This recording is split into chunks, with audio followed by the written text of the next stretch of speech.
Minu nimi on Anti Palmi ja mina olen teehoiuteenistuse idaosakonna juhataja. Mina olen Erki Mikkenberg, olen idaosakonna ehitusüksuse juhataja. Mina tegelen ehituse ja korrashoiu inimeste juhtimisega. Juhtimine kätkeb endast väga palju erinevaid distsipliine. Sa pead hoidma need inimesed rõõmsatena. Meie kohalikus vaates me peame suutma siis selle kõige ülevalt tuleva juhtimise siis ära puhverdada allapoole selliselt, et kõik saavad aru ka mõistmine mõlemalt poolt. Minule jääb siis nii-öelda see ehituse pool, mille siis üldjuhtimine on Anti kanda siis nii-öelda tööd ja tegemised joone peal. Saaksime objektid kevadel töösse ja sügisel valmis.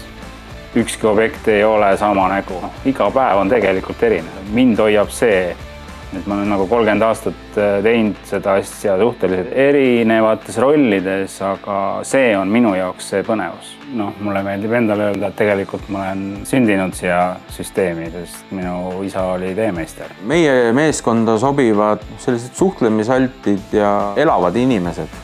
Et meil on avatud, jah. Et isegi ei pea olema sellised initsiaatorid, kes nagu tulevad ja nagu lämmatavad, aga nad peaksid olema avatud igasugustele, lollidele naljadele ka, jah. Selles mõttes ongi, mina olen ka introvert, ma arvan.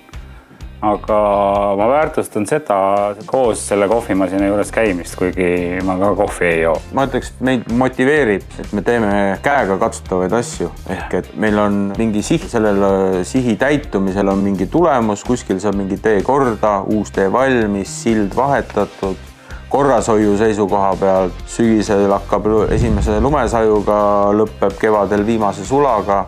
Et kõik on nagu käega katsutav, tagasiside on väga vahetu. Kui selline olukord inimest motiveerib, siis ta on meie töös ka edukas. Minu jaoks on Rakvere minu kodulinn. Sa ei ole pealinnast kaugel. Rakveres on hea töötada, sellepärast et siin on kõige lahedamad inimesed. Kuna olen töötanud ka teistes regioonides, siis Transpordiameti teede poole inimesed on kõik väga vinged.